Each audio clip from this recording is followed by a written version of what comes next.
vivre en mouvement. Bougez pour bien vivre, en semaine 8h sur TV Rogers.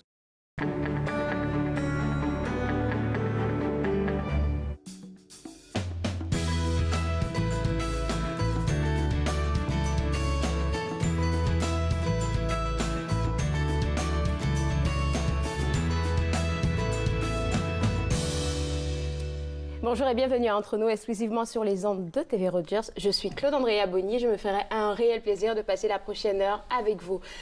Aujourd'hui à l'émission, on va parler de beaucoup d'affaires. On va parler de tout ce qui bouge au Collège de la Cité. Vous allez avoir plein d'informations. On a comme 3 représentants qui sont avec nous aujourd'hui.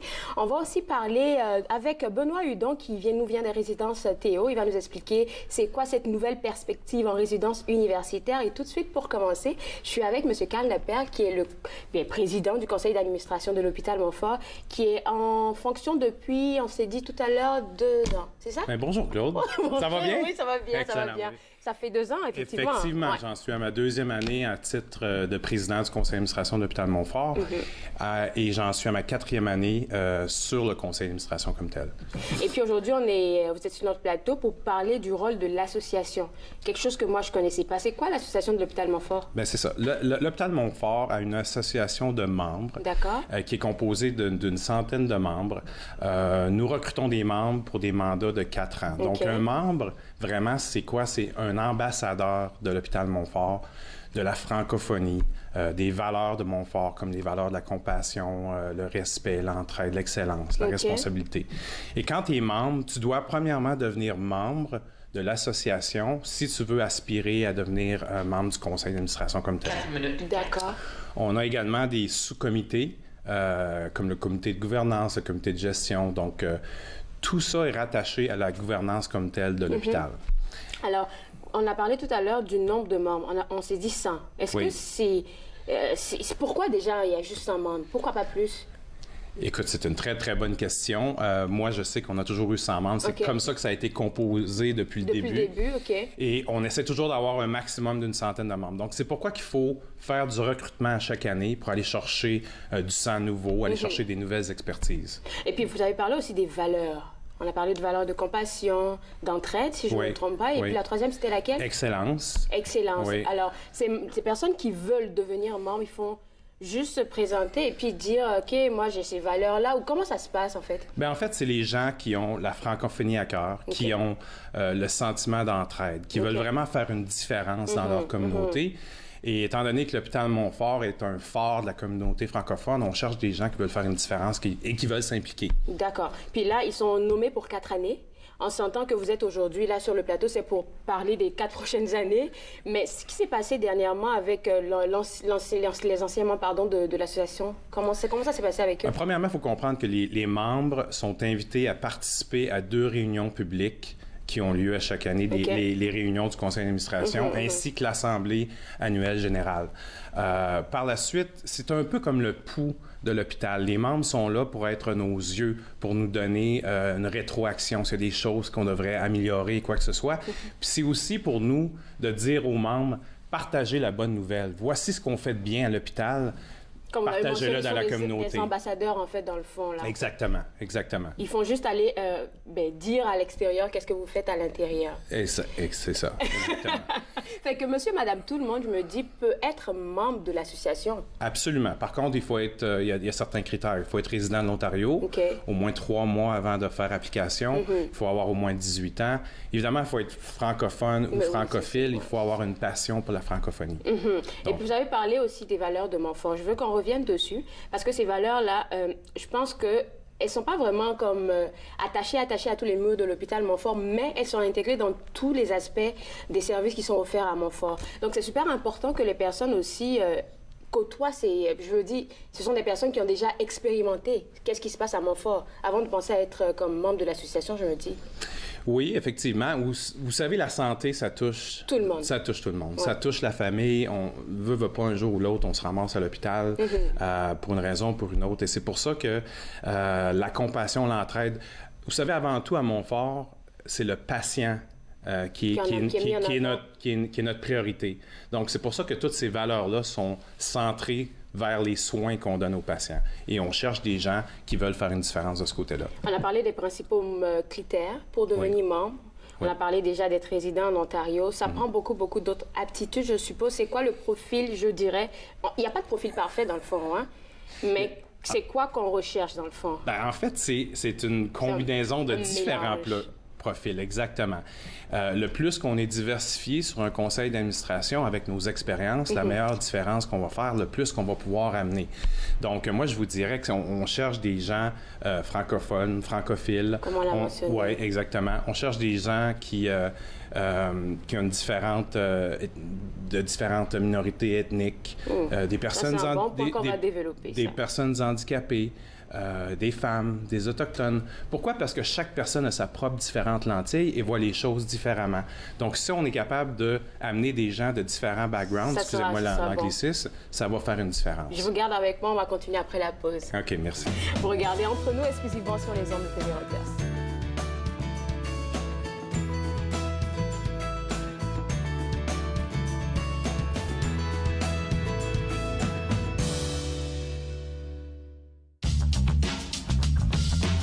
Cette émission est présentée par Télé Ella. Vous êtes enfin aux commandes.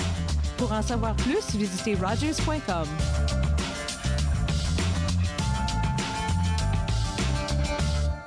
Bonjour, je m'appelle Marie Saint-Guépol, je suis bénévole à TV Rogers. J'ai choisi TV Rogers, c'était un test pour moi parce que je voulais voir si j'étais vraiment à l'aise sur ce milieu de médias. Je trouve que le programme est très bien organisé et c'est bien pour des élèves qui veulent déjà se mettre en avant dans le métier qu'ils veulent faire plus tard. Que tu aimes le milieu de la télévision, tout ce qui est reportage, je pense que c'est le bon endroit pour toi. Nous sommes la génération qui avait tout, qui a révolutionné la musique, qui savait comment gagner. Et nous savions célébrer. Nous nous sommes unis pour lutter contre la faim chez les enfants. Nous nous sommes unis pour les protéger. Et dans ce monde dangereux, nous devons continuer de les sauver. Même lorsque nous ne serons plus là. En incluant l'UNICEF dans notre testament, nous deviendrons la génération qui a laissé en héritage un monde meilleur. Visitez le unicefleg.ca. Exposés, discours, conférences, c'est à Podium que vous les retrouverez. Il y a eu différents événements déclencheurs. On se comprend qu'être artiste, c'est pas une job normale. Podium, mardi 21h sur TV Rogers.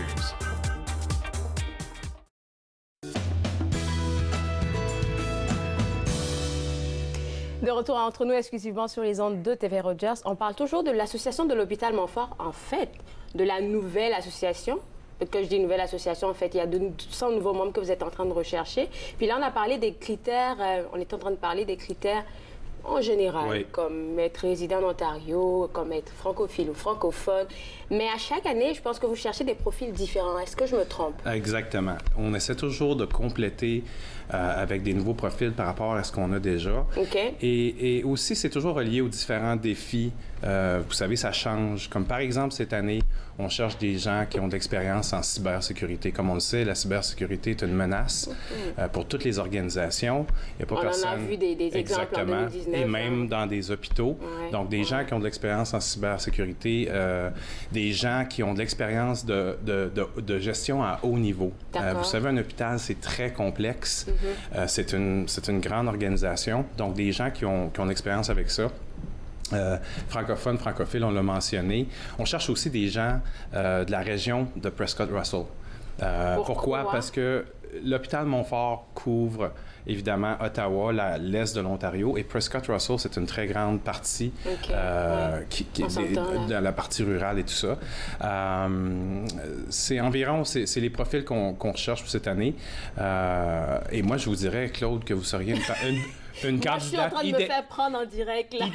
idéal pour vous joindre à Montfort. D'ailleurs, comme je vous avais dit tout à l'heure, j'ai essayé de vous recruter l'an dernier. Et puis, oui, on va en discuter hors onde, là. Je pense que moi, je suis déjà prise, là. Donc, si les autres... Mais ça, c'est du bénévolat. Et ça ne demande pas beaucoup. Vraiment, être membre de l'association, là... Il faut avoir l'amour de la chose, là. Peu importe où est-ce qu'on fait le bénévolat. Exactement. Vous avez ouvert un pan qui est super intéressant, peut-être en faisant référence à moi. Vous allez voir toutes les cultures. comme vraiment toutes les couches sociales, on va dire, dans le fond, là, pour pouvoir rejoindre l'association. Pourquoi c'est important? Vous l'avez expliqué un tout petit peu, mais il y a forcément quelque chose de plus profond. Hein? Bien, écoutez, on veut vraiment représenter. On est là pour les gens de la population. On veut bien les servir du mieux qu'on peut. Et ça fait partie de la mission de Montfort, de donner des soins exemplaires conçus pour le patient. Donc, en ayant des gens de différentes cultures, de différents milieux, puis on dessert quand même, la région de Vanier est très multiculturelle. Donc, on encourage les gens et on a jusqu'au 14 février. Si les gens veulent appliquer, peuvent aller sur le site web de l'hôpital Montfort. Et dans la section association de l'hôpital, vous faites parvenir votre CV. Et puis comment les choix sont faits après ça, après soumission? Il y a un comité de sélection qui fait partie du comité de gouvernance qui va évaluer toutes les candidatures, exactement. Et dépendamment de ce qu'on recherche et ce qu'on a de besoin, ça va être ça qui va faire la différence. Qu'est-ce que vous amenez au conseil d'administration? Moi, je pense que c'est surtout mon leadership, ma passion. Je suis quelqu'un qui est bon à rassembler les gens et à faire en sorte que les gens collaborent. Parce que qu'est-ce qui est très important pour un conseil d'administration, c'est d'avoir une culture collaborative. Et tu veux que les gens travaillent ensemble, se sentent inclus, que les gens puissent toujours avoir leur opinion et la partager avec les autres. Quand on parle d'inclusion, ça me ramène toujours à la question, mais est-ce que les employés aussi peuvent faire partie de l'association? Ça, c'est une bonne question que je fais, mais je ne crois pas qu'ils peuvent faire partie de l'association. Écoutez, il y a une belle collaboration entre l'association. Exactement. Et les employés. En passant, je prends, parce que je suis en ondes, je prends l'occasion pour remercier tous les employés de l'hôpital Montfort, tous les médecins, ainsi que les bénévoles. Vous savez, on a plus de 300 bénévoles. Oui, on a reçu des bénévoles ici qui sont extraordinaires. Qui font la différence. J'en profite pour remercier tous les membres du conseil d'administration, les membres de l'association, parce que c'est du bénévolat et les gens mettent beaucoup de temps, sont passionnés par la cause, donc, et on fait une différence. Alors moi aussi, je vais envoyer de gros bisous aux bénévoles de l'hôpital Montfort. S'il vous plaît. Puis là, on va continuer pour dire, alors qu'ils sont choisis maintenant, ceux qu'on recherche pour le 14 février, vous avez sélectionné les 100 personnes. Qu'est-ce qui se passe avec eux? Donc, c'est ça. Nous, on a l'Assemblée générale annuelle qui a lieu normalement la première ou deuxième semaine de juin. Donc, une fois que les candidatures, les gens vont avoir été sélectionnés, on va communiquer avec eux. On va les inviter à venir à l'Assemblée générale annuelle pour qu'ils soient élus durant cette réunion-là. Et en fait, l'Assemblée générale annuelle, c'est un bon point. C'est là que les membres de l'association votent les membres du conseil d'administration, les administrateurs, le président, vice-président, etc. D'accord. Donc, ils sont nommés, là, comme on l'avait mentionné, ils sont choisis pour 4 années consécutives. Pas consécutives, mais juste 4 années.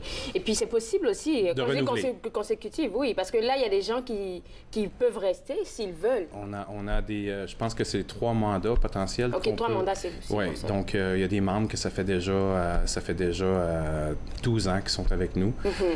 Donc, on peut dire que c'est des passionnés. Et puis, et c'est ça. Et là, une fois que tu es rentré, comme moi, je suis devenu membre de l'association en premier, on m'a appelé, on m'avait demandé si j'avais un intérêt. Et là, j'avais posé les questions comme vous, qu'est-ce que ça fait un membre de l'association? Et puis, de fil en aiguille, on m'a demandé de m'impliquer parce qu'il y avait besoin d'une expertise en gestion. Donc, j'ai été invité à me joindre au comité de gestion. Et là, c'est une réunion une fois par mois et une réunion avec des employés de l'hôpital et tout ça. Et le but, c'est de donner la meilleure gouvernance possible et les meilleurs soins aux patients. À part siéger dans les différents comités et tout, est-ce qu'ils ont des rôles plus spécifiques? Par exemple, on a parlé du fait qu'ils essaient de donner l'opinion par rapport au service s'il y a besoin d'amélioration des affaires de même. Comment eux, ils font ça?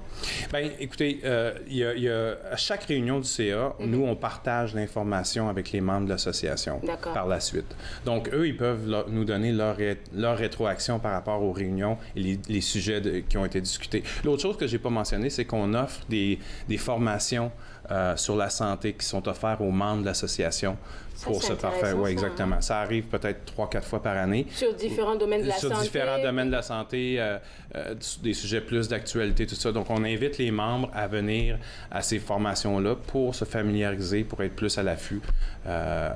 Puis ils ont besoin d'être là, je dirais pas 24 heures sur 24, mais au moins dans la semaine, ils ont besoin d'être là un certain nombre de temps à l'hôpital. Hein? Non, les membres d'association, juste pour voir comment ça se passe, non? Écoutez, comme je dis, on fait la communication, on leur donne l'information par rapport aux réunions. Évidemment, le plus d'informations qu'on partage de qu'est-ce qui se passe à l'hôpital, le mieux eux peuvent nous dire aussi qu'est-ce qui se passe dans la communauté et qu'est-ce que les gens, les patients s'attendent de nous. Exactement. Alors, 14 février, c'est la date limite pour pouvoir déposer. Oui. On a parlé d'un profil recherché, on a nommé quelques-uns, là, comme par exemple quelqu'un qui, si on est en cybersécurité, est-ce que ça prend il a besoin de déposer des affaires, des documents spécifiques, par exemple pour quelqu'un qui veut travailler sur c'est juste un curriculum vitae qui résume, qui donne l'ensemble de l'expérience. D'accord.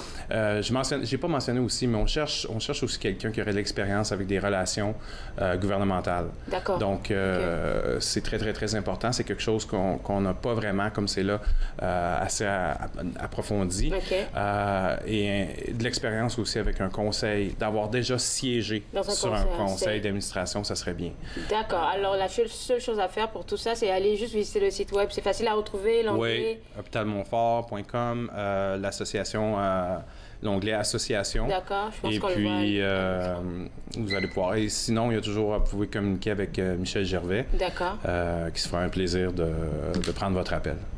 Et puis, on recherche comme tous les sexes. On avait dit en début d'émission, on couvre tout, là. On couvre tout. Hommes, femmes, des personnes qui sont à mobilité réduite, tout le monde. Exactement. Tout le monde est invité.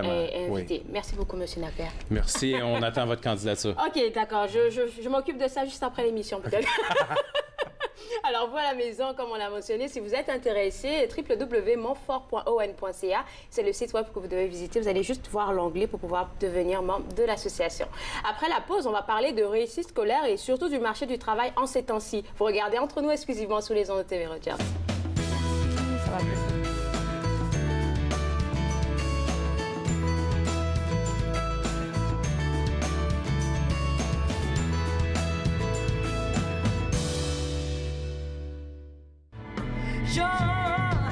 Quand est-ce que c'est qu'il va chanter? Dans combien de murs de suite on va se planter? C'est le désert au parterre.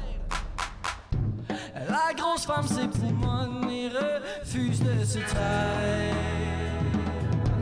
Vents illusoires.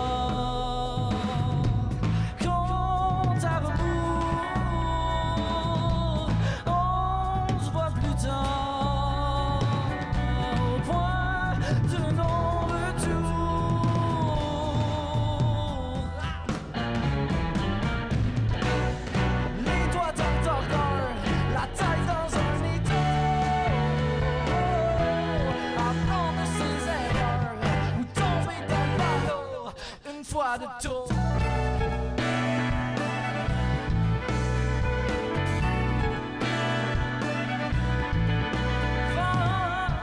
Vent du rêve, pas de la déprime. En gros plan ralenti, comme dans les tu peux faire ton cinéma.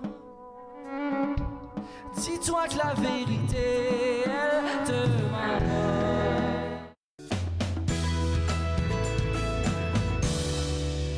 De retour à Entre nous exclusivement sur les ondes de TV Rogers. Là, maintenant, on va parler de réussite scolaire et d'enseignement avec la vice-présidente, en tout cas, Lynn Casimiro, qui vient de la Cité. Puis, j'ai essayé de rester calme. Là, je l'ai mentionné tantôt. Oui, j'ai gradué à la Cité. Je pense que tout le monde le sait, mais je suis tout le temps surexcitée quand on vient parler de belles choses que vous faites là-bas. Mais aujourd'hui, on va se concentrer vraiment sur le marché du travail parce que la demande, il y a 5 ans, elle n'est pas la même que maintenant, hein? Effectivement. Ce qu'on constate, c'est que le marché est en pleine évolution. Ce que les employeurs demandent, ce sont des étudiants qui ont des compétences transversales, qui sont compétents dans plusieurs domaines. Ils veulent qu'ils aient des habiletés techniques, mais ils veulent surtout que ce soit des gens qui ont une bonne pensée critique, qui sont capables de résoudre des problèmes, qui sont capables d'innover, qui sont capables d'amener une valeur ajoutée à l'organisation, qui sont capables de travailler en équipe. Et donc, il faut changer la pédagogie qu'on fait pour que les étudiants puissent développer ces compétences-là et pas juste les connaissances. Puis là, à la Cité, vous êtes un collège d'art appliqué et puis on s'entend qu'il y a tellement de choses que vous faites pour améliorer votre pédagogie, mais si on parle de la demande du marché du travail, je suppose que vous en faites encore plus. Absolument. À chaque année. Absolument. Donc, évidemment, le collège a toujours eu de très belles installations, de beaux laboratoires. Il y a toujours eu des composantes pratiques, très pratiques à la formation. Mais là, on veut pousser l'enveloppe plus loin. On veut que les étudiants commencent dans la pratique dès le début des classes et moins axés sur les connaissances. Parce que les connaissances, aujourd'hui, sont démocratisées. Hein? Tu veux connaître quelque chose, tu fais une recherche Google. On s'entend, là. Donc, il faut plus que tu apprennes comment développer tes connaissances, mais c'est comment les appliquer qui est important. Oui. Et on peut faire ça même pour les composantes qu'on aurait dit dans le passé plus théoriques. Alors, on travaille beaucoup plus l'application.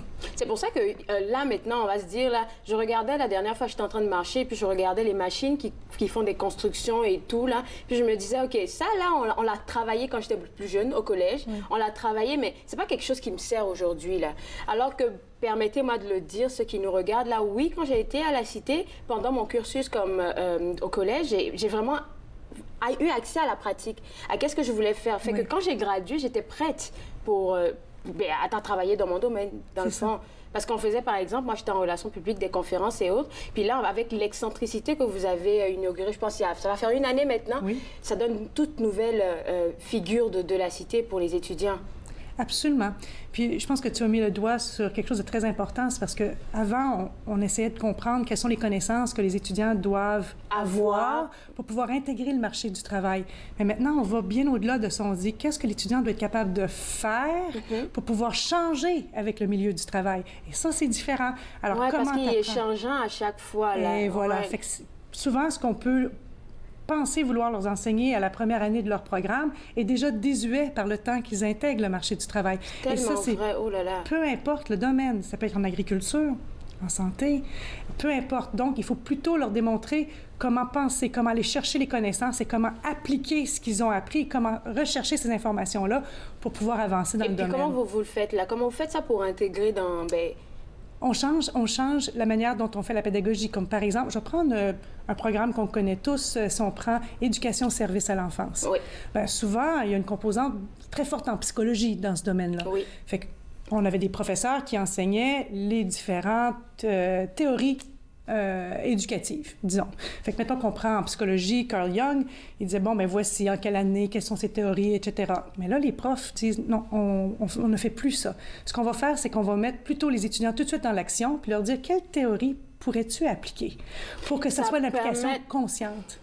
Ça permet lui-même de développer ses propres aptitudes parce que c'est vrai, les étudiants sont différents les uns des autres. L'approche de X ne sera pas l'approche de A. Et voilà. Puis donc, il faut vraiment les intégrer dans... OK, voilà, je comprends un peu comment on fait. Fait que c'est plus autant de régurgiter des connaissances, mais de choisir la meilleure approche dans cette circonstance-là. Donc, c'est beaucoup plus par application sur des vrais projets avec l'industrie.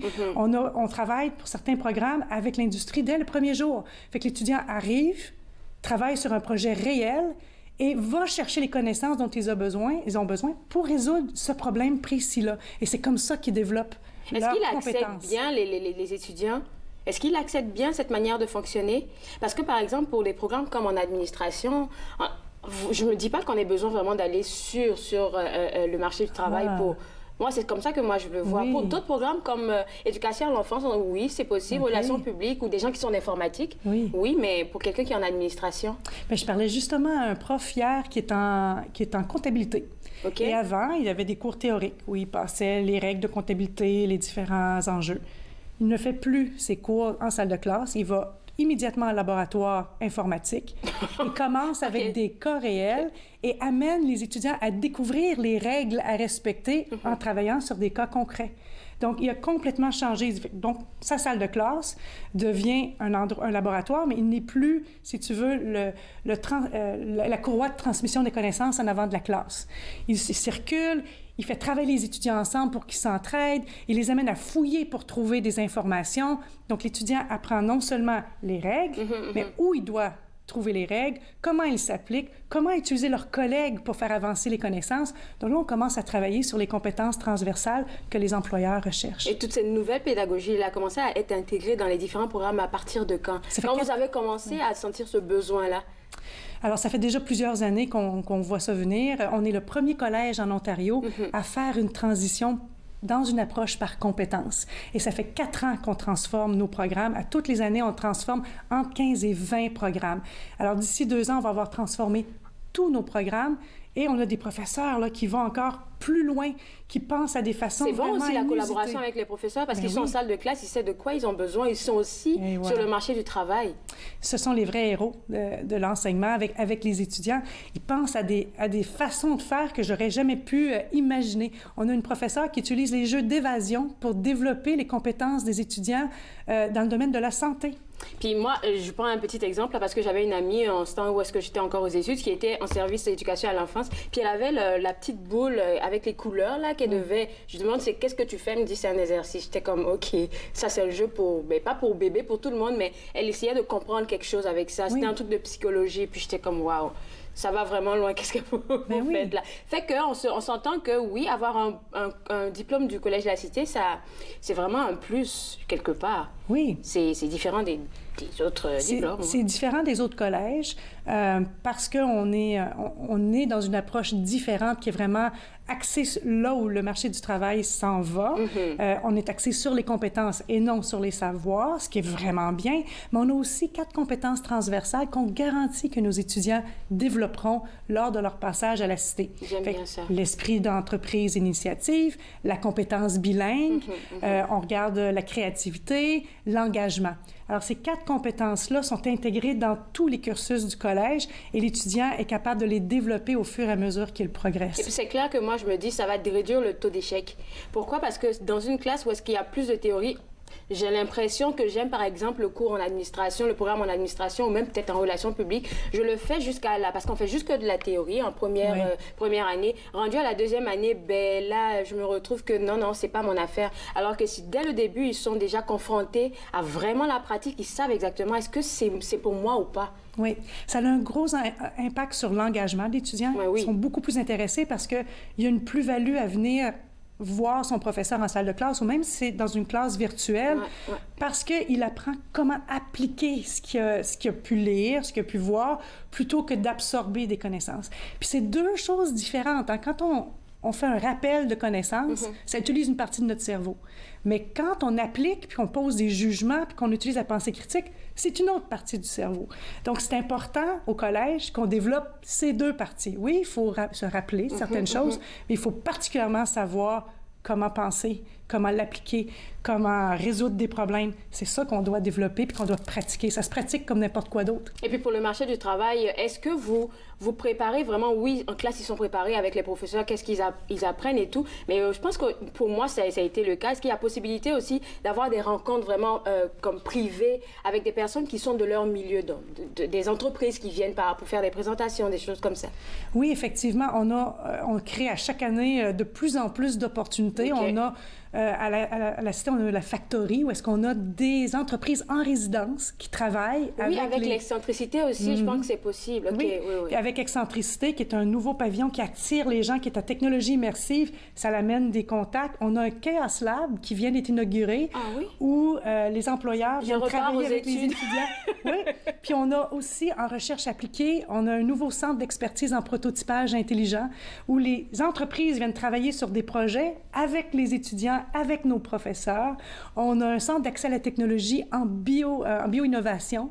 Encore même chose, les étudiants travaillent avec l'entreprise sur des projets. Puis on a même développé de nouveaux modèles d'enseignement qu'on utilise beaucoup dans le Grand Toronto en particulier, où les étudiants travaillent chez l'entrepreneur pour la salle de classe. Fait qu'on n'a même pas de salle de classe dans notre milieu. La salle de classe, se trouve en entreprise. Oui, avec Rogers, avec Radio-Can, avec d'autres entreprises, avec des entreprises locales. Excellent. Les étudiants vont étudier dans leurs locaux, avec leurs équipements. Fait que c'est vraiment complètement en entreprise. Fait que vraiment branché.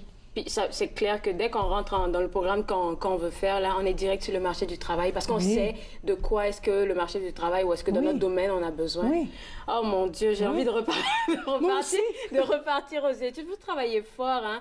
Et puis l'excentricité, est-ce que jusqu'à date, ça attire encore beaucoup de monde? Je sais que les gens aiment ça à cause de tout ce que vous avez installé pour faire des présentations, pour faire des conférences. Mais pour les étudiants, est-ce qu'il y a possibilité d'avoir accès aussi à ça pour leur propre développement, je me dis?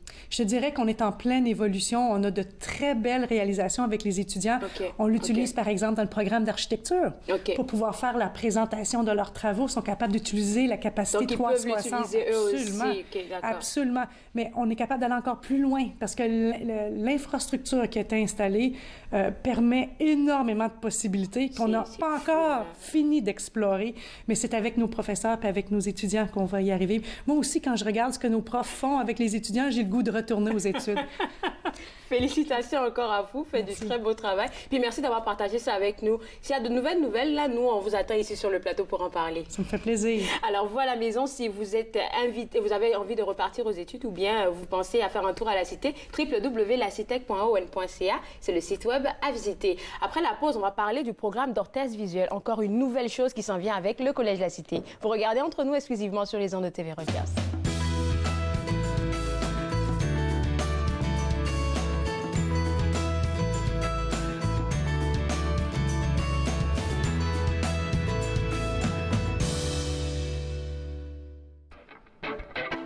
Quand je prends mon temps puis que je pars en retard, j'ai rien qu'à blâmer le char. C'est très important que tu t'éparpilles, pas que tu te commettes, que tu t'y mettes avec tout ton entrain. C'est pathétique quand je parle, pareil comme le patron de qui je fais l'affaire, à qui je beurre le pain. Plus que n'importe quand avant que la routine me rattrape, je me luxe une coupe de table de plus sur le cadran. C'est tellement important. Il y en a quelques-uns qui se mouillent, d'autres engraissent la trouille. Ceux-là se pissent dessus puis disent après que ça sent drôle. Ceux qui tirent les fils, ceux qui fouettent le troupeau. Il y en a qui gobent la pilule et les autres y pensent pas trop. Cours tant que tu veux après ton trognon de mirage. Ni le bâton ni la carotte vaut de monter dans le carrosse. Je garde le regard sur la route. Moi du corps j'en prends moins, mais je le prends plus égal et je le conduis des deux mains. C'est tellement important.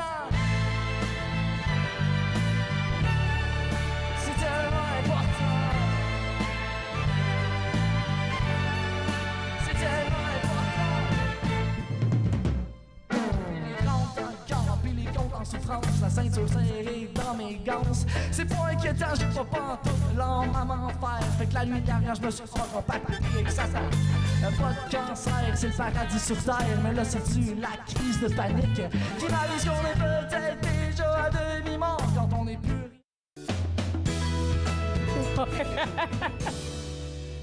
De retour Entre nous exclusivement sur les ondes de TV Rogers. On parle maintenant du programme d'orthèse visuelle du Collège La Cité, puis d'une petite surprise qu'on va annoncer durant notre entrevue.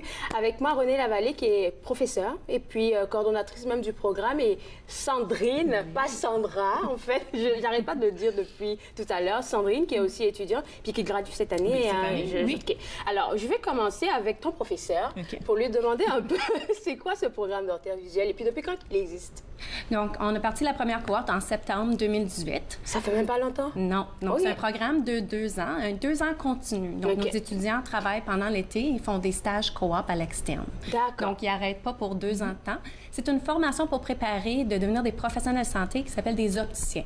Des opticiens, c'est la personne qui prend l'ordonnance de l'optométriste ou l'ophthalmologiste et qui crée, conçut, fabrique des orthèses visuelles. D'où vient le titre du programme, orthèse visuelle. Donc, on fait de la lunetterie, on fait de la contactologie ou des verres de contact, si tu veux, et on fait des orthèses de basse vision.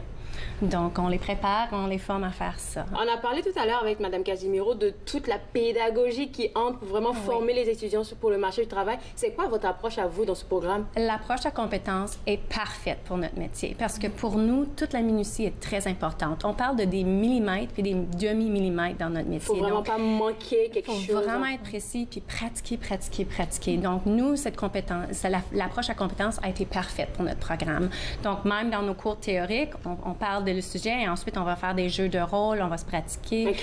Parce qu'une fois qu'on est dans le public et on dessert quelqu'un, on veut être bien préparé. Donc, ça fait une vraiment belle préparation pour nos premiers étudiants. Donc, dès la première année, ils commencent à faire, comme vous l'avez mentionné, des petits jeux de pratique pour voir un peu comment ça se passe. Et ensuite, en deuxième année, c'est quoi, un stage ou... Donc, on a des laboratoires des cours théoriques toute l'année. Nos approches on commence avec les tests ophtalmiques. Donc, on fait un peu comme quand le patient vient à la centre de clinique. La première chose qu'on fait, c'est on les accueille. Donc, on a un cours de préparation puis service à la clientèle. De toute façon, on a un cours de laboratoire théorique pour les tests ophtalmiques parce qu'une fois arrivés, habituellement, ils passent à faire des tests préalables avant d'avoir l'optométriste. Une fois qu'ils ont été voir l'optométriste, évidemment, ça, c'est fait avec l'optométriste, mais ils sortent avec une ordonnance. Puis de là où est-ce qu'on prend l'apprentissage, soit volet lunetterie ou contactologie, dépendant de quel semestre on parle. Et puis là, on avance les données. C'est quelle lentille est idéale pour quelle ordonnance, quelle monture est idéale pour telle personne, parce qu'une personne, un enfant, un adulte, une personne âgée, il faut avoir des différents choix de monture. Et la contactologie, là, on rentre dans tout le volet médical parce qu'on fait une vérification de santé de l'œil parce que tu dois être un bon candidat. Si tu n'as pas un œil en santé, malheureusement, on ne peut pas mettre une lentille cornéenne ou un verre de contact sur ton œil puisque là, on risque de faire les choses plus pires. OK. Puis pourquoi, Sandrine, toi, tu as été intéressée à ce programme? OK, donc je cherchais à faire un choix de programme de carrière et puis j'ai par hasard comme ça, j'avais mes petites sœurs qui étaient déjà à la Cité collégiale. Puis ils m'ont dit tu étais intéressée à rentrer à l'école, on a vu cette affiche qui dit toi t'es repartie aux études. Oui, je suis repartie aux études, c'est ça, exactement. Ils ont dit OK, on a vu une affiche pour le programme d'orthèse visuelle, tu as toujours porté des lunettes, alors tu devrais peut-être essayer d'aider les autres. Exactement. Donc voilà, je me suis dit OK, ouais, peut-être ça serait vraiment très intéressant, pertinent. Je me suis renseignée auprès des opticiens de la région, puis je me suis embarquée dans ce beau projet, puis finalement, on finit bientôt. Puis comment ça a été? Ça passe vite, il faut le dire. C'est comme si hier, je ne connaissais pas les projets, les programmes, ainsi que comme les instruments qu'on utilisait. Et aujourd'hui, comme je me sens vraiment prête pour affronter l'industrie.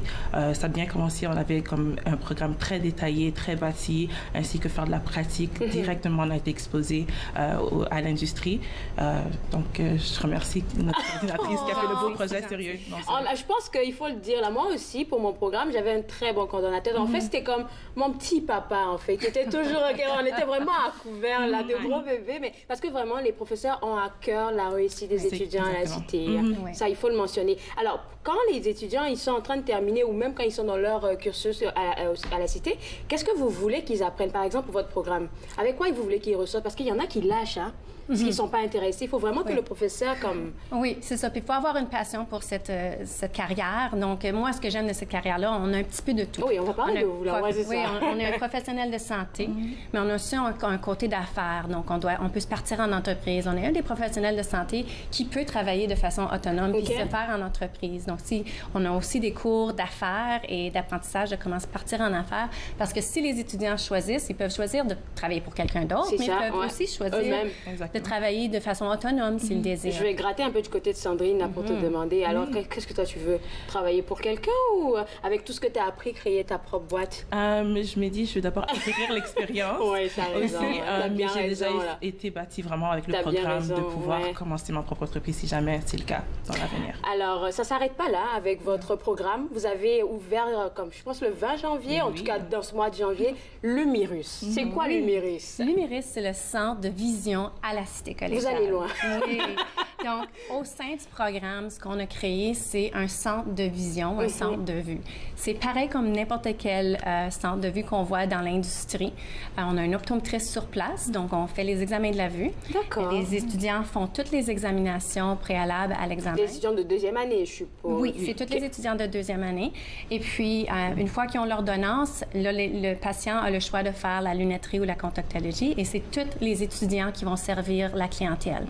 Là, mes étudiants étudiants, il y a toujours un minimum de 2 opticiens agréés. Donc ça, c'est personnes qui sont parties de l'Ordre de l'Ontario, qui supervisent. Puis vous pouvez les suivre aussi, les étudiants, voir comment ils travaillent. Donc là, ça leur donne vraiment une expérience authentique, des cas réels à discuter, à fabriquer, à faire des apprentissages. On fait des analyses de cas tous les jours. Donc ça leur donne vraiment des bonnes expériences. Puis nous, dans nos labs, on a aussi taillage, montage. Oui, Sandrine, oui. Je suis très fière. Trop fière de mon programme. Oui. C'est une clinique à fine pointe de technologie, vraiment moderne. On a accès à toutes les lentilles de dernière technologie, toutes les montures à la mode. Donc, c'est vraiment quelque chose... Est-ce que c'est un besoin pour les étudiants ou quelque chose qui est pour la communauté? Oui, bien, c'est pour les deux. Donc, les étudiants, selon l'ordre, doivent faire 1000 heures de stage. Donc, ils font 250 stages à l'interne avec nous, où est-ce que nous, on a un peu de contrôle, on va aller un petit peu plus loin avec nos analyses de cas. Puis là, ensuite à ça, ils ont à l'externe, ils ont 750 heures. Là, ils peuvent avoir d'autres expériences. Par contre, à l'externe, ils n'ont pas toujours le laboratoire de taillage-pontage, ou peut-être qu'ils n'ont pas toujours toutes les technologies à fine pointe. Donc, ici, au moins, on sait un minimum de 250 heures sont exposés à tout ça. Donc ils sont vraiment comme en train de travailler, là. C'est comme ils rentrent à 8 heures, ils terminent à 4 heures. Oui, c'est ça. C'est des blocs de 5 heures. Donc, oui, ils commencent à 8 heures, terminent à 13 heures.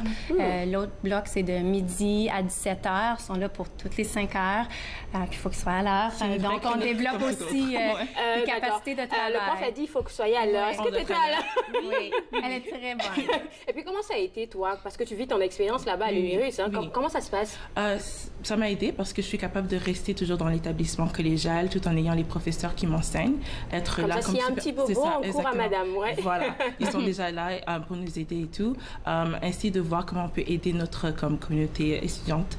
Donc, voir que je peux aider un professeur à voir s'il a besoin des vers progressifs, voir qu'un étudiant qui est dans un autre programme a besoin de lire de loin, ils peuvent venir directement à la clinique, puis l'UMIRUS, puis on est là pour les aider. Alors, c'est juste pour les étudiants ou c'est ouvert on sert le public aussi. Oui. On sert le public, on sert à l'interne, on est ouvert à tous. On prend nos propres ordonnances parce qu'on a un optométriste sur place, mais on accepte les ordonnances d'ailleurs. Donc, par exemple, si vous avez un optométriste, ça fait 20 ans que vous y allez, mais vous voulez nos services, vous pouvez nous emporter votre ordonnance d'ailleurs et nous, on peut le remplir. Et pour le programme, ça, c'est juste ma curiosité. Est-ce qu'il y a beaucoup plus de filles que de garçons ou c'est un bon mélange? Dans le moment, c'est principalement plutôt des femmes, mais dans l'industrie, traditionnellement, ça a été plutôt des hommes parce que c'est beaucoup de travail avec les mains. Un peu comme les dentistes, en fait. C'est ça. Ouais. Donc, comme moi, dans ma carrière, j'ai travaillé plutôt avec des hommes. Donc, j'étais surprise que nos cohortes étaient principalement des femmes dans le moment. Mais c'est toujours 50-50 de ces jours parce qu'il y a le côté médical, le côté technique, le côté d'affaires. Donc, il y a tellement de volets dans notre carrière que ça va attirer toutes sortes de personnalités, je crois. Sandrine, je te demande de boucher tes oreilles. J'ai une question à poser à ton professeur. Est-ce que vous êtes fière de votre cohorte? Très fière de ma première cohorte. Puis je suis tellement fière parce que la première finition, c'est en année 2020. Oui, cette année, en juin, je pense. Hein? Ils finissent en août 2020. OK. Donc, et puis, ils font l'examen de l'ordre en septembre 2020, qui, la cité va être un site hôte. Donc, on est accepté pour être le site hôte pour l'examen de l'ordre.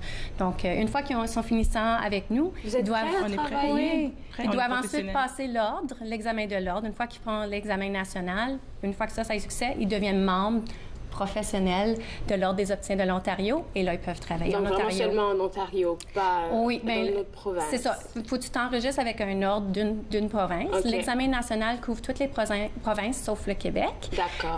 Donc là, une fois qu'elle a le succès on appelle ça l'examen NACOR, une fois qu'elle a le succès avec cet examen-là, après se mettre à l'ordre de Nouveau-Brunswick, Ontario, Colombie-Britannique. S'ils décident d'aller au bord du Québec, il n'y a pas de problème. Il faut premièrement s'enregistrer avec une autre province. Et suite à ça, on demande le transfert. Il y a une facilité de transfert. C'est simplement un petit test. C'est bon à savoir. Oui, c'est un petit test de déontologie juste pour faire le transfert au bord du Québec. En fait, j'ai plusieurs opticiens qui enseignent qui ont leur licence des deux côtés, comme ça qu'ils peuvent travailler. Surtout ici à la Rivière. Là, c'est bon à savoir. Tu peux travailler des côtés, donc tu peux faire membre des deux côtés si tu veux. D'accord. Bien, merci encore à vous deux. Rien. Puis Sandrine, qu'est-ce que je pourrais te souhaiter que du succès. Merci beaucoup. Que du succès. On espère te revoir ici quand ta boîte sera montée. Là, parce que je sens que c'est là ça que toi tu t'en vas. Là. Et on vous invite aussi à l'UMIRUS, venir faire un tour. Oui, pourquoi pas faire des photos pour montrer à nos téléspectateurs comment c'est là-bas. Merci encore à vous deux et puis bonne chance à toi. Merci. Alors, si vous voulez plus d'informations concernant le programme d'orthèse visuelle, la www.lacitec.on.ca, c'est le site web à visiter. Après la pause, on va parler des résidences Théo. Pardon. Vous regardez Entre nous exclusivement sur les ondes de TV Rogers. Merci, ça m'a fait plaisir.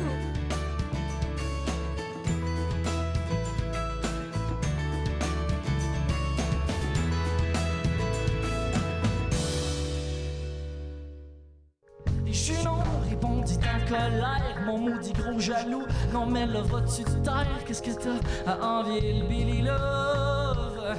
Toi t'es plein au bout de ta plume de mots qui innovent pour amplifier l'esprit, l'énergie de sa voix.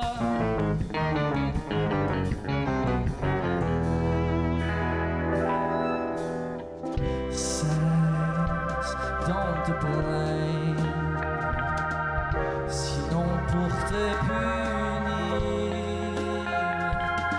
et je t'enlèverai tes figures de style, et car la jalousie est la passion d'une âme lâche.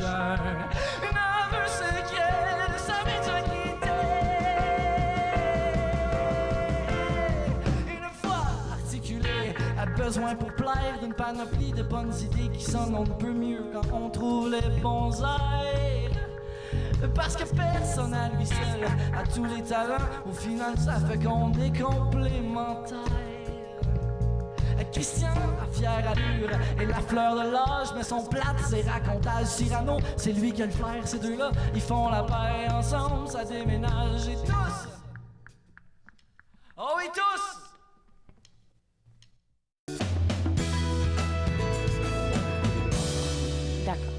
De retour entre nous exclusivement sur les ondes de TV Rogers, on parle maintenant de la résidence Théo en fait. Peut-être que c'est un petit bail. Vous avez vu quelque part là au niveau du 305 Rideau Street, c'est un beau bâtiment où c'est écrit Théo.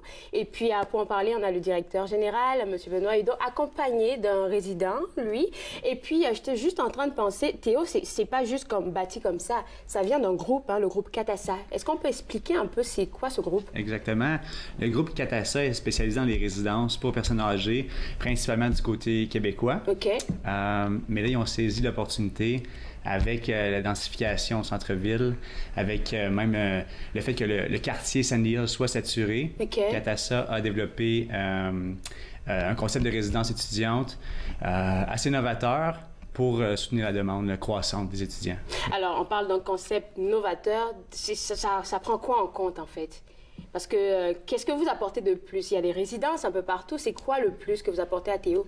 Novateur, ça va être dans ce qu'on offre à chaque mois en termes d'activité. Okay. Puis c'était aussi d'étendre le plus possible les salles de divertissement qui sont livrées là, parce qu'on vient de commencer l'expérience. Okay. Donc, on livre régulièrement de nouvelles phases du bâtiment.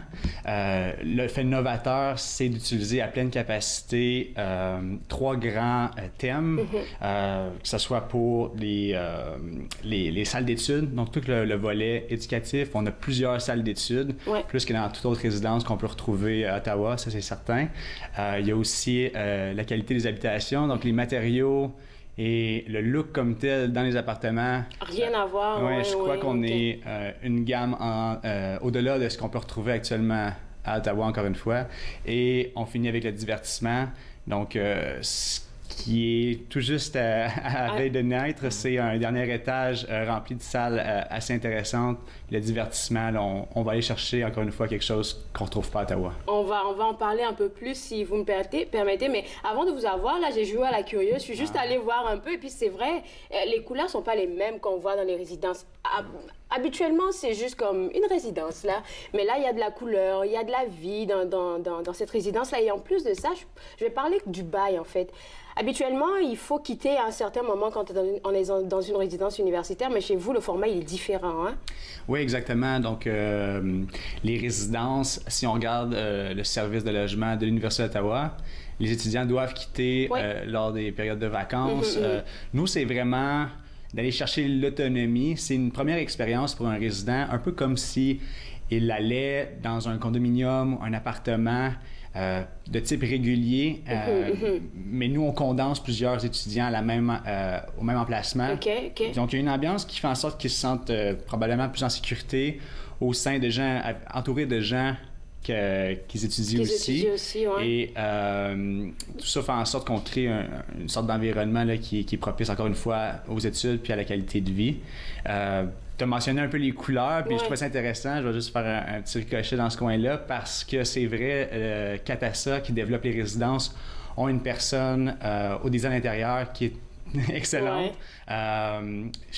Les couleurs, en passant du marketing jusqu'à la livraison du projet, on essaie d'aller dans l'éclat, dans l'unique. Okay. Puis ça paraît aussi. Oui, ça se voit là, dans le lobby aussi.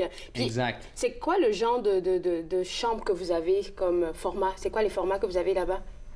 Je peux laisser Louis parler juste pour son modèle. Parce que lui, c'est vrai qu'il est résident. Déjà, toi, tu es dans quel format de chambre? Je suis dans le format une chambre. Okay. Donc, moi, je vis tout seul. D'accord. Mais je sais quand même qu'il y a plusieurs formats. Des formats où tu peux avoir 4 chambres, où tu peux avoir 3 chambres. Des chambres partagées, en fait? Exactement. Okay. C'est ça. Donc, lui, il y a ce qu'on appelle une chambre solo. D'accord. Il y a aussi des chambres de 1 à 4 personnes, mais au sein de ces unités-là, on peut avoir des chambres partagées, des chambres individuelles. On peut avoir sa propre salle de bain. Donc, il y a une multitude d'options. On a au-delà d'une trentaine d'options lorsque les gens font leur application. C'est vraiment selon les budgets, là. Budget, besoin, salle de bain. Il faut vraiment réduire ça. Okay.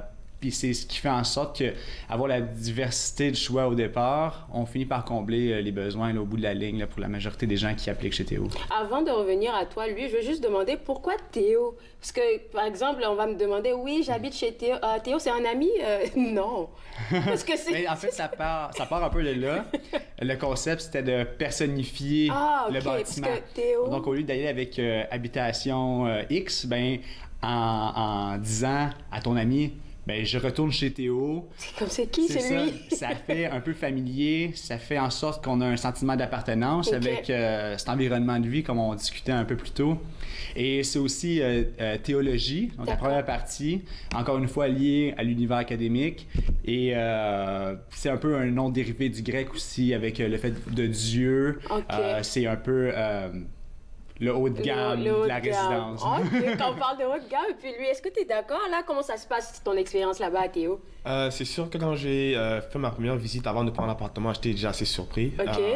Pourquoi? Qu'est-ce que tu as vu qui t'a surpris? C'est beaucoup plus... Genre, quand on parle de résidence, on n'imagine pas vraiment ce que j'ai vu, dans le sens où c'est plus moderne, c'est vraiment beau à voir. Genre, quand tu vois, c'est plus un appartement qu'une résidence. Tous les ustensiles, tous les fournitures qu'il y a à l'intérieur de l'appartement, c'est vraiment assez beau à voir. Parce que vraiment, tout est fourni, en fait. Tu vends comme la literie, tout. Tout est fourni. Je pense que ça vient avec un canapé, ta propre télé, ça vient à ton propre lit. Bon Dieu. Ça vient une table à dîner. Tout est vraiment compris. Donc, en fait, toi, tu es venu directement à Théo et puis tu étais chez toi. Parce que tu avais tout installé. J'avais tout installé. Je suis juste venu avec mes draps.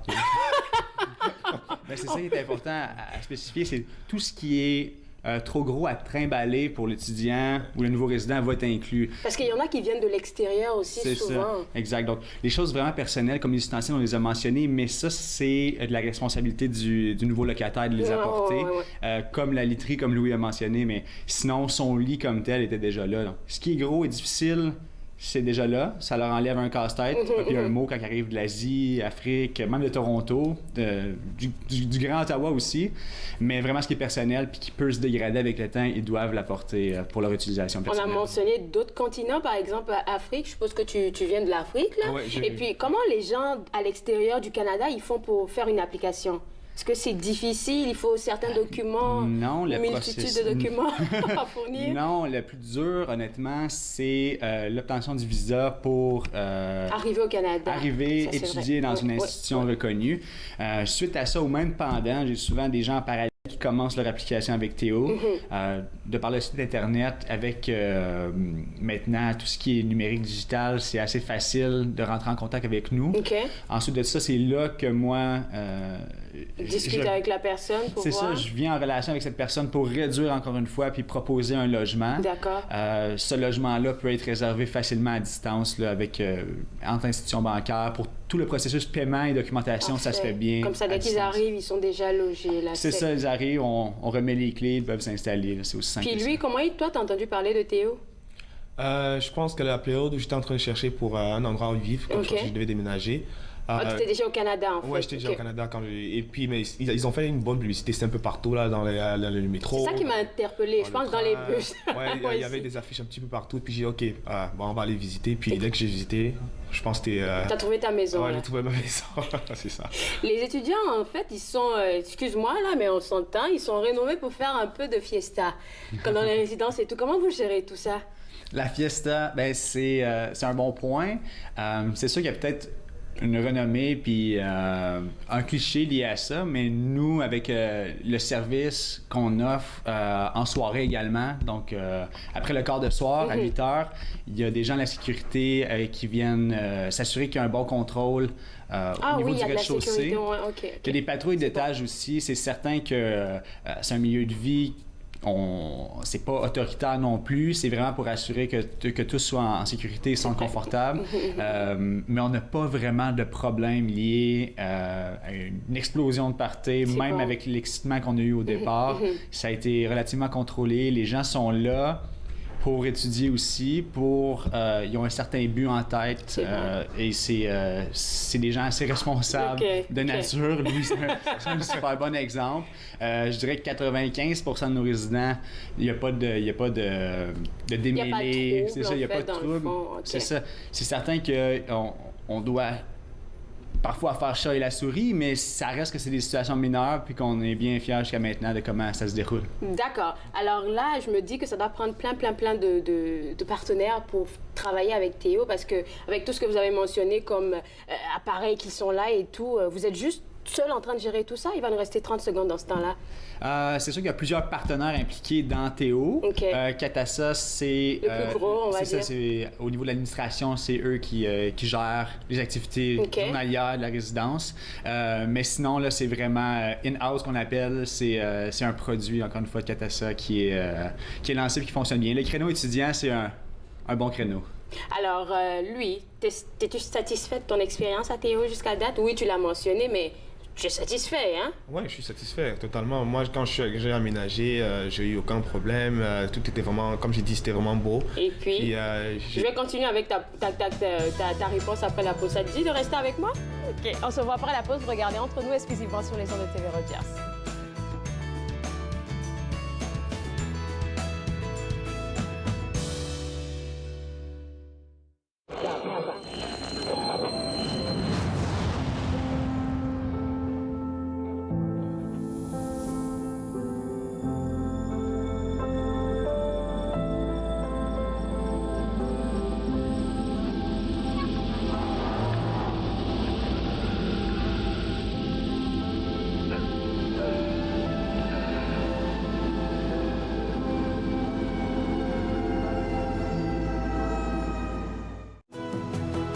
Bonjour, dans la prochaine émission d'Émergence, je reçois Yasmine Zemni, une jeune de 17 ans qui est conseillère scolaire pour le CEPEO. Émergence, dimanche 19h30 sur TV Rogers. Êtes-vous préoccupé par la quantité d'alcool consommée par une autre personne?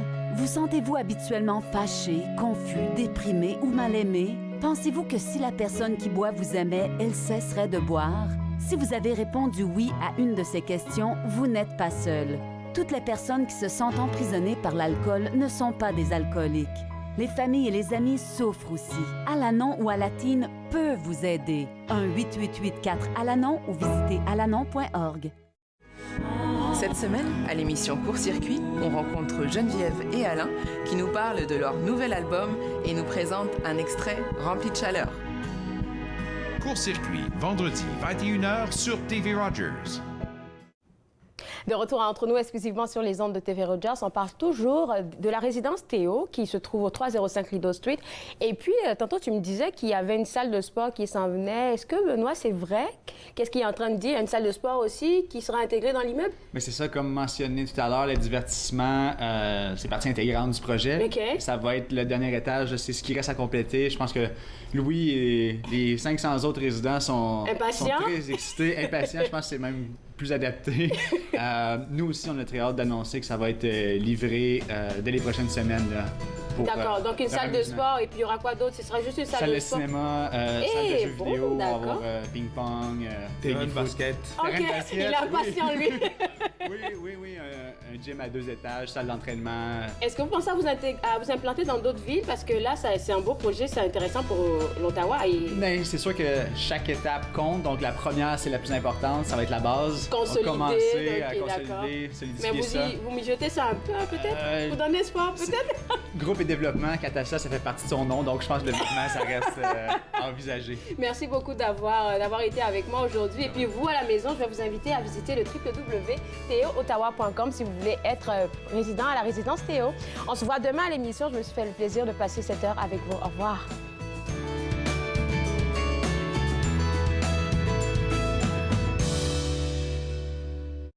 Faites-nous part de vos commentaires en composant le 613-521-2323 par courriel sur Facebook et Twitter.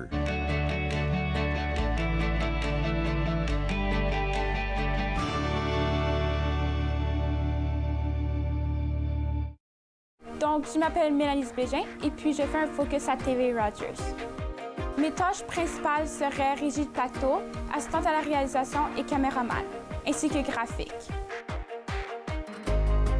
Donc, je trouve que tout le monde devrait passer à Rogers, tant qu'à être invité ou bénévole, au moins d'essayer une fois parce que, en fait, tu apprends tellement de choses et des choses que tu ne croirais pas apprendre.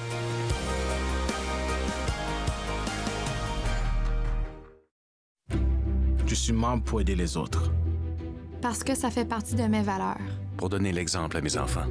Je suis membre pour servir ma communauté. Pour changer la vie de quelqu'un. Pour reconnaître les sacrifices faits pour nous. Je suis membre pour ma mère. Mon grand-père. Mon voisin.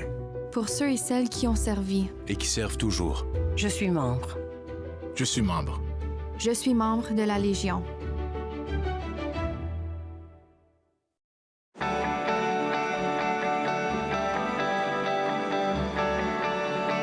Regardez TV Rogers, Ottawa.